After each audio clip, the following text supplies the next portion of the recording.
મોટી વા લગ્ન માટે તો આ મહિનો ઉત્તમ છે. પણ લજ્જા બહુ 1 મહિના પછી આવશે, એટલે 1 મહિના પછીનું કોઈ સારું મુહૂર્ત હોય તો જણાવો. પણ માધુરીના તો આ પહેલા લગ્ન છે ને, એને પણ ઉત્સાહ કે ઉમંગ હોય કે નહીં? હા હોય, એની ના નથી, પણ તમને તો ખબર જ છે ને કે ઘરમાં મૃત્યુ થયું છે, તો લગ્ન જેટલા સાદાઈથી થાય એટલું સારું છે. અને ધ્વનિતને સરગમના લગ્ન ગાર્ડનમાં થયા હતા, એટલે હું લગ્ન અહીંયા કરવા માંગુ છું. ખાસ કરીને તો ધ્વનિત માટે હું આ લગ્ન ગાર્ડનમાં કરવા માંગુ છું.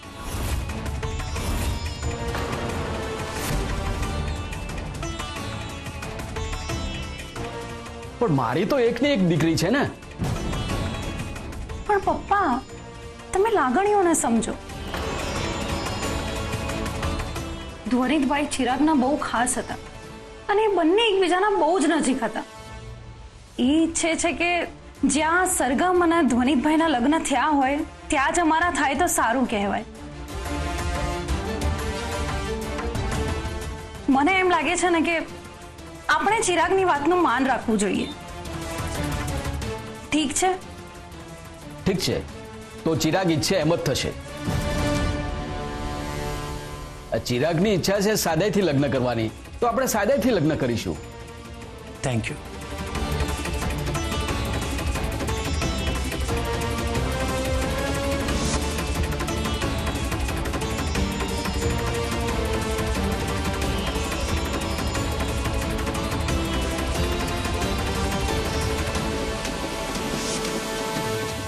ધ્વનિત અને સરગમના લગ્ન તમે ગાર્ડન એરિયામાં કરાવ્યા હતા, પણ મારે મારા ચિરાગના લગ્ન ત્યાં નથી કરાવવા. માસી, તમે આવું બધું વિચારવાનું ક્યારે બંધ કરશો? મારી દીકરીના પગલાં બહુ સારા છે. તમે ગમે તે જગ્યાએ લગ્ન કરશો, પણ લગ્ન તો સફળ જ થશે. હા હા, તમારી વાત એકદમ સાચી. એના પગલા પડતા વેત જ ચિરાગના ધંધામાં પ્રગતિ થવા લાગી. અમુક લોકોના પગલા એટલા સુકનવંતા હોય છે ને કે ન પૂછો વાત. પણ અમુક લોકોના પગલા ફક્ત દુઃખ જ લાવતા હોય છે.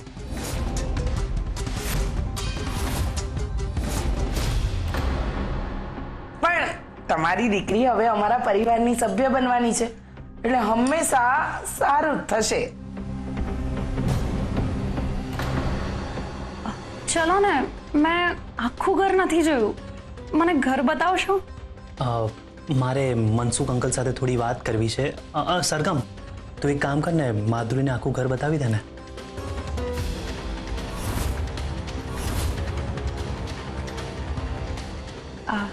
હા સરગમ, ચાલો. હા, ચાલો.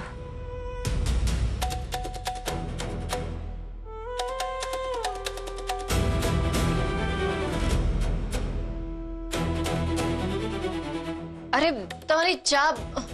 ચિરાગના દિલમાં તો હું ગમે તેમ કરીને જગ્યા બનાવી લઈશ, પણ આ પરિવારના બધાને માધુરીનો રંગ બતાવવો પડશે. એવું કંઈક કરવું પડશે કે મોટી બાના હૈયે હોઠે હવે એક જ નામ, માધુરી, માધુરી અને માધુરી જ.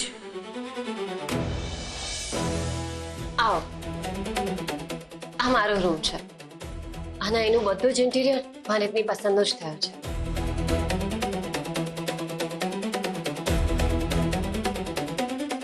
બહુ જ બ્યુટીફુલ છે સરગમ, અને આ ઘર પણ મને બહુ જ ગમ્યું. બધું જ મોટી બાએ જાતે ડિઝાઇન કર્યું છે ને, અને એમની ચોઈસ જ એટલી સરસ છે ને. સરગમે મને ડ્રાઈવરને લાફો મારતા જોઈ લીધી હતી. મને પ્રશ્નો પૂછતી હતી ને.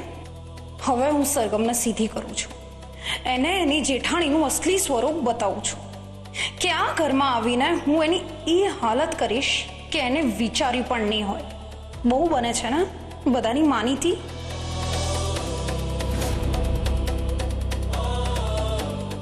અરે તમે ચા નીચે જ મૂકીને આવ્યા હતા. જો આ ચા પી લો, નહીં તો ઠંડી થઈ જશે.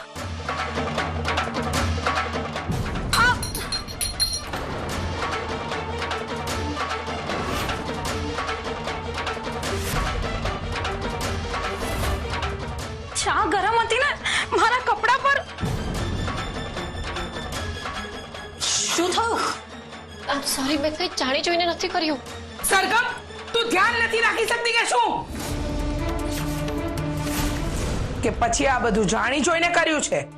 પણ હું શું કામ આવું જાણી જોઈને કરું? એ તો તને ખબર. માધુરી પર ચા ઢોળી નાખી એટલું તને ભાન પણ નથી પડતું? ના ના આંટી, એમનો કોઈ વાંક નથી, ભૂલથી થઈ ગયું હશે.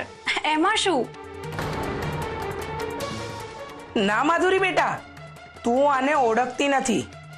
હું આને બરાબર ઓળખી ગઈ છું. ના ગાયત્રી આંટી, એમાં સરગમનો ખરેખર કઈ જ વાંક નથી.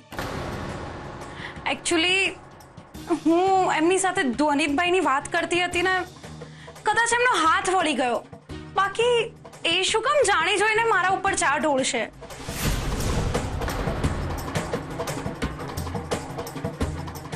સાચું ને સરગમ? તમે ધ્વનિતભાઈની યાદોમાં જ ખોવાઈ ગયા હતા ને? અને જેનો જુવાન જોત પતિ આવી રીતે ગુજરી જાય, એની સામે લગ્ન થાય તો દુઃખ તો થાય જ ને?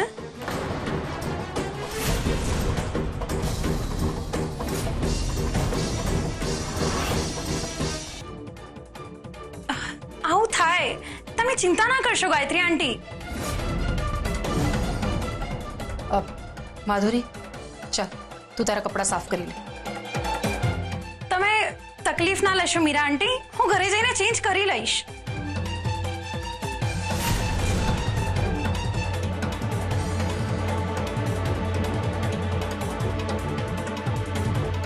આ ચા ઢોળાઈ કેવી રીતે?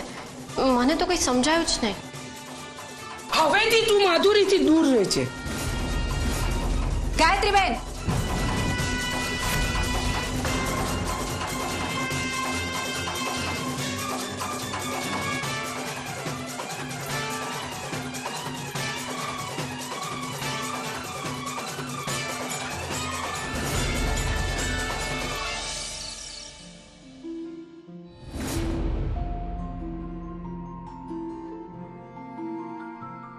મોટીબા, બીજલબેનને ફોન કરો ને, મારે ધ્વનિતનું અધૂરું સપનું પૂરું કરવું છે. બેટા, કાલે સવારે તો મેં જ્યોતિષ છબીલદાસ શંકરને બોલાવ્યા છે આ માધુરી અને ચિરાગની કુંડળી બતાવવા માટે, એમના લગ્નનું યોગ્ય મુહૂર્ત કાઢવા માટે. બસ એમની સાથે વાત પતી જાય પછી તરત નીકળી જઈએ આપણે. મોટીબા, મને એવું લાગે છે કે ચિરાગભાઈ કોઈ પ્રેશરમાં આવીને લગ્ન માટે હા પાડી છે. કેમ એવું લાગે છે તને? જે વ્યક્તિ ગઈકાલ સુધી લગ્નની ના પાડી રહ્યા હતા, એમણે આજે અચાનક લગ્ન માટે હા પાડી દીધી. માધુરી માટે કોઈ શંકા છે તને? કંઈ સમજાતું નથી. મન અને મગજ વચ્ચે યુદ્ધ ચાલ્યા કરે છે. અંદરથી એવું લાગે છે કે હું એને ઓળખી નથી શકતી. બેટા, માણસને સમજવામાં સમય લાગતો હોય છે, અને જ્યારે આપણા મનમાં ડર હોય ને તો એ આપણને ખોટા સંકેતો આપતું હોય છે. એટલે તું વધારે વિચાર નહીં કર, ભગવાનમાં વિશ્વાસ રાખ. એ બધું સારું જ કરશે.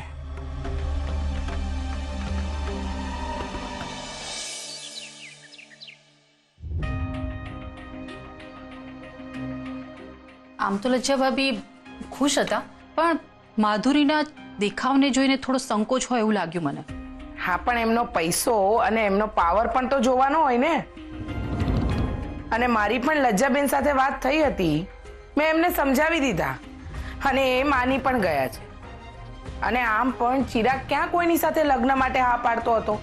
માધુરી સાથે લગ્ન માટે હા પાડી છે. આમાં માત્ર ચિરાગનું નહીં પણ ઝવેરી પરિવારનું પણ ભવિષ્ય સુધરી જશે.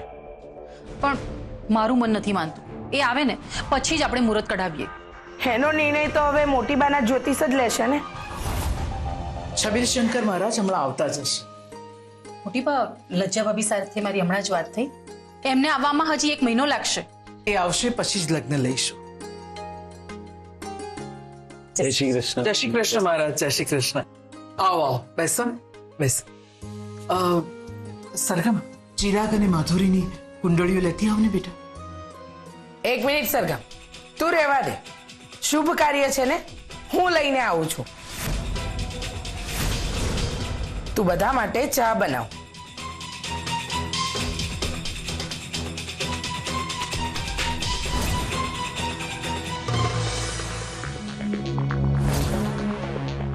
મહારાજ, ચિરાગના લગ્ન નક્કી કરવાના છે અને બંનેની કુંડળીઓ જોવાની છે. આ બે કામ છે.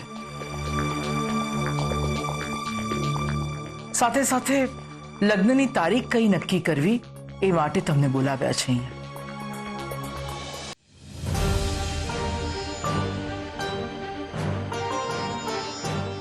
લો આ કુંડળી.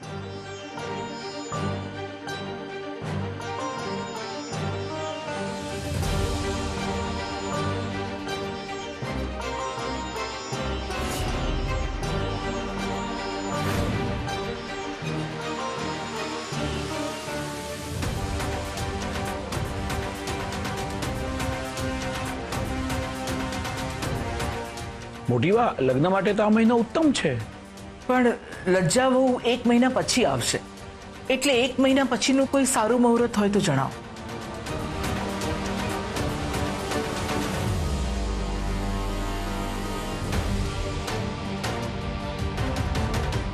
મોટી બા, પછી તો કોઈ સારા મુહૂર્ત નથી. મારા મત પ્રમાણે તમારે 7 દિવસમાં જ લગ્ન કરી લેવા જોઈએ. પછી આપને જેમ ઠીક લાગે. પણ લજ્જા બહુ વગર તો લગ્ન શક્ય જ નથી.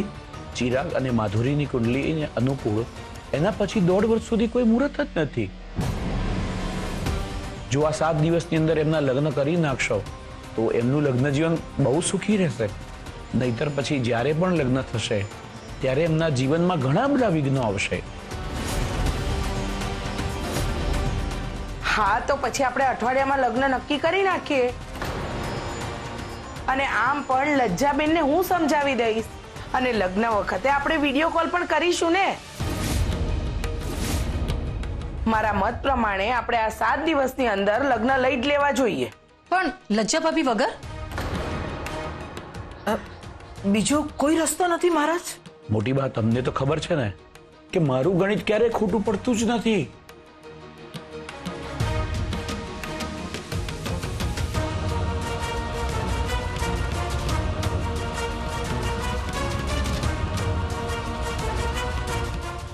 મોટી બા, હું શું કહું છું, કઈ મોટું અપશુકન થાય અને આ બંનેના જીવનમાં કોઈ તકલીફ આવે એના કરતા આપણે વહેલી તકે લગ્ન જ લઈ લઈએ તો.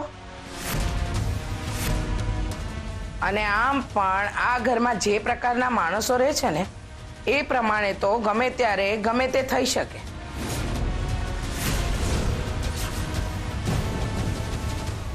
એટલે મોડું કરવાનો કોઈ અર્થ નથી. ચલો મહારાજ, હું તમને બહાર મૂકી આવું. મોટી બા, તમે વિચારી લેજો. મારા મતે તો હમણાં લગ્ન થઈ જાય વધારે સારું છે. પછી તમારી મરજી. જય શ્રી કૃષ્ણ.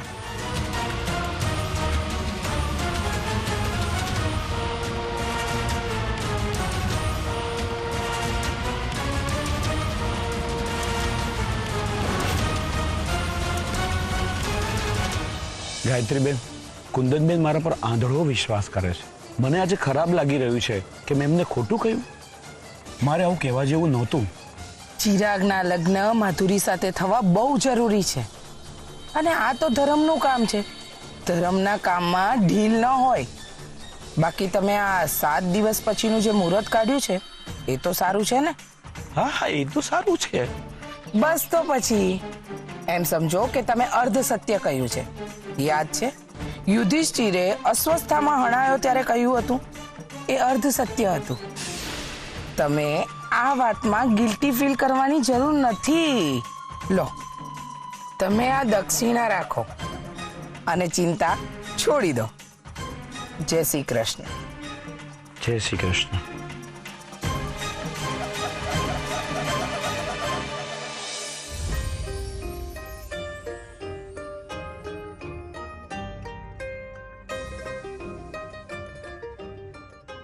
સરગમ બેટા, બીજલબેન સાથે મારી વાત થઈ ગઈ છે. ચાલ આપણે એમને મળી આવીએ. મોટી બા જુઓ ને, આપણે ખાલી 7 જ દિવસમાં ચિરાગભાઈના લગ્ન કરાવવાના છે અને બધી જ તૈયારીઓ બાકી છે. મંડપ, ડેકોરેશન, કેટરિંગ આ બધું જ જોવું પડશે. અને હવે તો મારે ધ્યાની અને સરગમ બંનેના રોલ પ્લે કરવાના છે ને.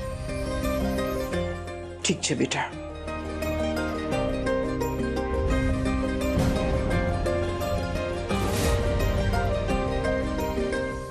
સારું છે સરગમ આ બધા કામમાં વ્યસ્ત છે. મારી દીકરીનો જીવ ફરી કોઈ કામમાં પરોવાઈ ગયો છે. ધ્વનિતનું અધૂરું સપનું 7 દિવસ પછી પૂરું કરીશું.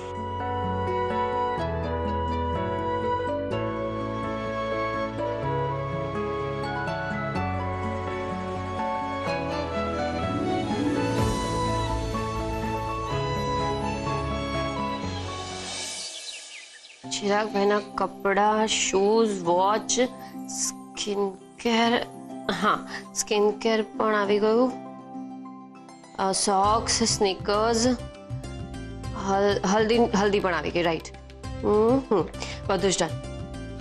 હવે કિચનનું જોઈ લો.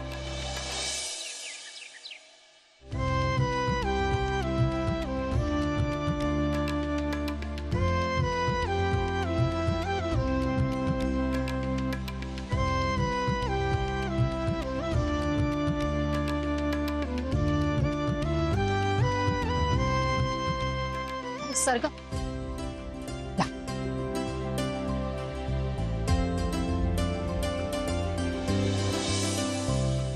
સરગમ, આપણે બધી જ ખુરશી એક લાઈનમાં મૂકી દઈએ અને ત્યાં ડેકોરેશન કરીશું. હા, હે ને? ડન.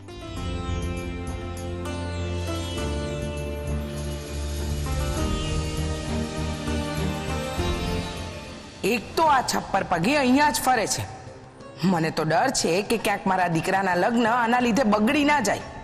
ચિરાગ માટે ખાસ નજરના દોરા કરાવવા પડશે.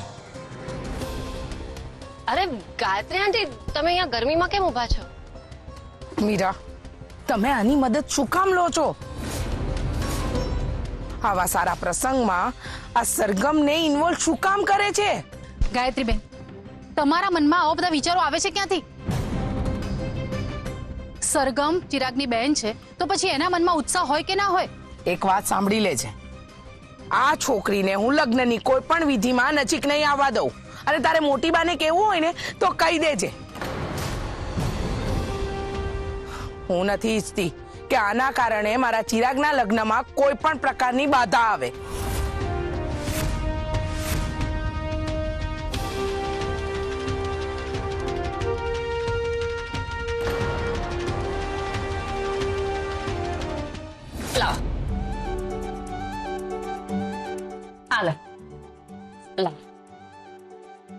થેન્ક યુ ભાઈ. Most welcome ma'am.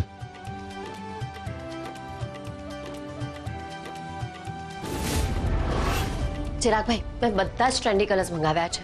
સરગમ, મને બહુ સિમ્પલ જોઈએ છે. તને ખબર જ છે ને મારી ચોઈસ. તમે એકવાર કલેક્શન જુઓ તો ખરી. આઈ એમ શ્યોર કે તમને ગમી જ જશે.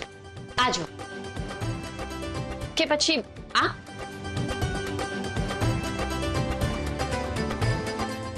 પણ છે અને એક કલર આ પણ છે.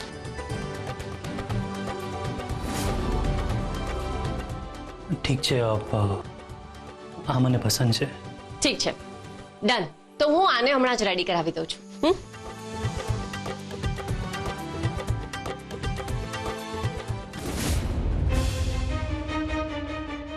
માણસ કેટલો મૂર્ખ હોય છે.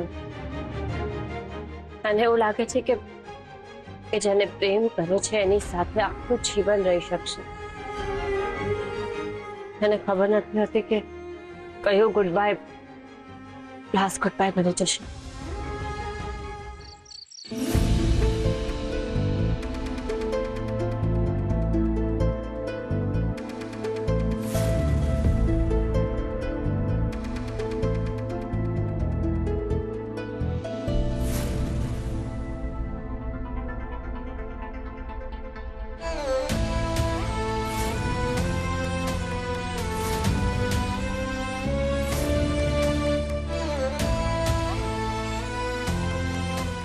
અરે પૂજાનો હાર બનાવવાનું તો રહી જ ગયું.